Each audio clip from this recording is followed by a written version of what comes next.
ప్రస్తుతం అరబ్ వరల్డ్లో ఓ హీరోగా వెలుగుతున్న హసన్ నాసరుల్లా విషయానికి వస్తే ఆయన ఓ కూరగాయల వ్యాపారి కుమారుడు.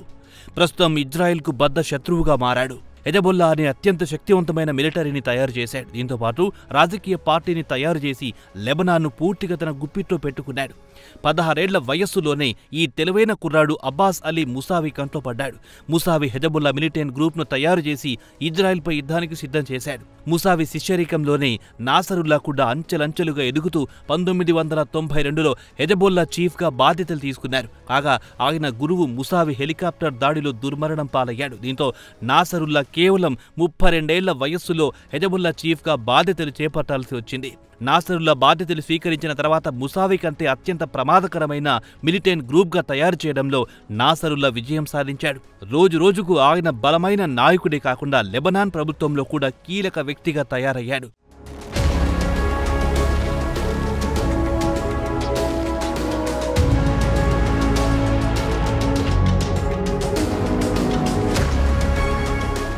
మధ్యప్రాచ్యంలో అత్యంత శక్తివంతమైన నాయకుడిగా నాసరుల్లా ఎదిగాడు. 2006లో ఇజ్రాయెల్తో యుద్ధం మొదలైన తర్వాత నుంచి ఆయన అండర్ గ్రౌండ్లోకి వెళ్లిపోయారు. బహిరంగంగా కనిపించడం చాలా తక్కువే. ఆయనను ప్రత్యక్షంగా చూసిన వారు తక్కువే. ఆయన ఆవేశపూరిత ప్రసంగాలు పెద్ద స్క్రీన్లపై చూడడమే తప్ప ప్రత్యక్షంగా చూసిన వారు చాలా తక్కువే. చివరగా ఈ నెల 19న పేజర్లు పేలి 3000 మంది గాయపడిన తర్వాత ఆయన ఇజ్రాయెల్పై యుద్ధాన్ని ప్రకటిస్తున్నట్టు చేసిన ప్రసంగం మాత్రమే లేటెస్ట్దని చెప్పుకోవచ్చు. అంతే తప్పించి ఆయన ఫోటోలు చూసి ఈయనే హెజబొల్లా చీఫ్ అని భావించాల్సి ఉంటుంది. 2014లో లెబనీస్ వార్తాపత్రిక ఇచ్చిన ఇంటర్వ్యూలో మాట్లాడుతూ ఇజ్రాయిలీలు నాసరుల్లా ఏకాంతంగా బంకర్లో దాక్కున్నాడని చేసిన వ్యాఖ్యల్ని ఇవన్నీ వట్టి పుకార్లని కొట్టిపారేశారు. తన సెక్యూరిటీ చీఫ్ చెప్పినట్టుగా తాను వ్యవహరించాల్సి ఉంటుందని అల్ అక్బర్ అనే పత్రికతో మాట్లాడుతూ వివరణ ఇచ్చుకున్నారు.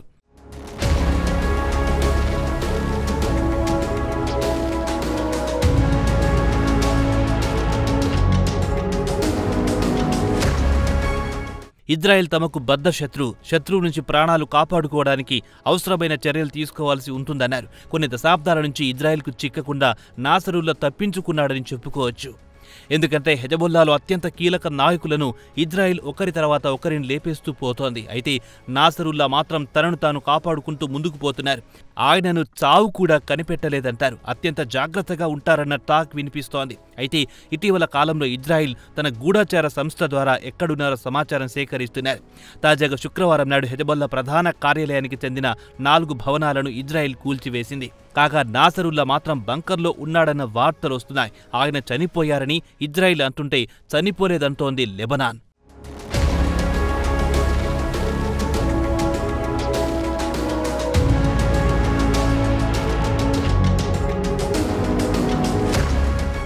ఇక నాసరుల్లాను హెజబొల్లా చీఫ్గానే కాకుండా అబు హైదీ తండ్రి అని లెబనాన్ ప్రజలు పిలుస్తుంటారు. ఎందుకంటే నాసరుల్లా పెద్ద కుమారుడు అబు హైదీ 1997లో ఇజ్రాయెల్ సైనికులతో పోరాడుతూ చనిపోయాడు. అప్పుడు హైదీ వయస్సు కేవలం 18 ఏళ్లు మాత్రమే. ఇక నాసరుల్లా విషయానికొస్తే ఆయన 1960లో బీరూట్లో క్రిస్టియన్స్, అర్మేనియన్స్, పాలస్తీనియన్లున్న ఏరియాలో జన్మించారు. ఆయన తండ్రి కూరగాయల వ్యాపారి. 9 మంది సంతానంలో నాసరుల్లా ఒకరు. భార్య పేరు ఫాతిమా యాస్పిన్. వారికి ప్రస్తుతం 4 పిల్లలు. ఇరాక్లోని నజాఫ్లో రిలీజియన్ సైన్స్లో 3 సంవత్సరాల పాటు చదివారు. 1978లో సద్దాం హుస్సేన్ షియాలపై దండయాత్ర ప్రారంభించారు. అప్పుడే ఆయన తన రాజకీయ గురువు అబ్బాస్ అల్ ముసావితో పరిచయం ఏర్పడింది.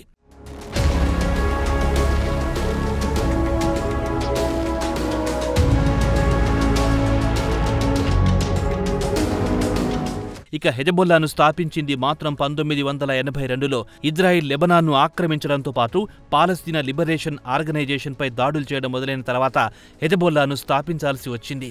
ముసావి నుంచి పగ్గాలు చేపట్టడానికి ముందే ఆయన లెబనీస్ రెసిస్టెన్స్ రెజిమెంట్స్ నుంచి పెద్ద ఎత్తున అనుభవం సంపాదించుకున్నారు. 1992లో హెజబొల్లా చీఫ్గా బాధ్యతలు స్వీకరించిన తర్వాత నుంచి నాసరుల్లా సంస్థను మరింత దూకుడుగా ముందుకు తీసుకెళ్లాడు. షియా ఇస్లామిక్ రూట్స్ కలిగిన హెజబొల్లా చిన్నాచితిక గ్రూపులను కలుపుకుపోయింది. అలాగే లెబనాన్ రాజకీయాల్లో కూడా ఎంట్రీ ఇచ్చింది. ఇక నాసరుల్లా విషయానికొస్తే ఆయన కూడా కన్జర్వేటివ్ ఇస్లామిస్ట్ లీడర్ అయినా ఆయన మాత్రం మహిళలు బురకా ధరించాలని మత ఛాందసవాదుడిలా వ్యవహరించలేదు. మహిళలకు పూర్తి స్వేచ్ఛ ఇచ్చారు.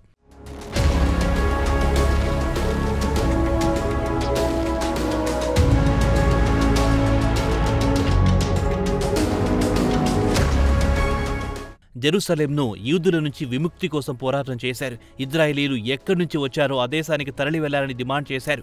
ముస్లింలకు పాలస్తీనా ఒక్కటే దేశం, అక్కడి ముస్లింలకు యూదు, క్రిస్టియన్లకు కూడా హక్కులుంటాయని అన్నారని న్యూయార్క్ టైమ్స్ వెల్లడించింది. రాజకీయ, మిలిటరీ నాయకుడిగా నాసరుల్లా కేవలం లెబనాన్కే కాకుండా పొరుగు దేశాలకు కూడా తన పలుకుబడి విస్తరించింది. 2011లో సిరియాలో అంతర్యుద్ధం జరిగి ప్రెసిడెంట్ బషర్ అల్ అసద్ను తొలగించడానికి పెద్ద కుట్ర జరిగింది. ఉద్రిక్తతను తగ్గించడానికి ప్రయత్నించాడు. ఇక హెజబొల్లాలో అంతర్గతంగా ఆయన నాయకత్వాన్ని సవాల్ చేయడానికొస్తే ఇరాన్ సహాయంతో వారిని పూర్తిగా అణిచివేశారు. 1997లో మాజీ హెజబొల్లా నాయకుడు షేక్ సుబీ తుపాయిలీ తిరుగుబాటు చేసి ఆరంభంలోనే అణిచివేశారన్న వార్తలొచ్చాయి.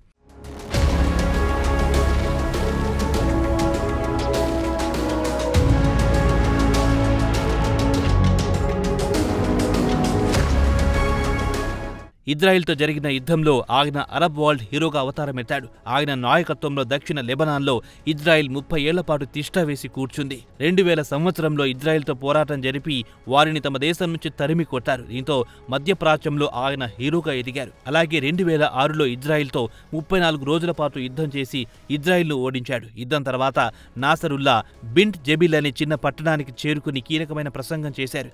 ఇజ్రాయెల్ అత్యంత బలహీనమైంది, సాలెగూడు ఎంత బలహీనంగా ఉంటుందో అంతే బలహీనంగా ఉంటుంది ఇజ్రాయెల్ అని చెప్పుకొచ్చారు. పేరుకే అణ్వాయుధాలని గొప్పగా చెప్పుకున్న బలహీనమైన దేశమంటూ ఇజ్రాయెల్ను తేలికగా తీసుకున్నాడు. మరి ఇప్పటి పరిస్థితులు మాత్రం పూర్తిగా మారిపోయాయి. ప్రస్తుతం గాజాను నేలమట్టం చేసింది. ప్రస్తుతం లెబనాన్ వంతొచ్చింది. మరి ప్రస్తుతం ఆయన బ్రతికున్నారో లేదో ఇంకా సస్పెన్స్ కొనసాగుతోంది. కొన్ని రోజులు ఆగితే తప్ప వార్తలు వెలికొచ్చే అవకాశం లేదు.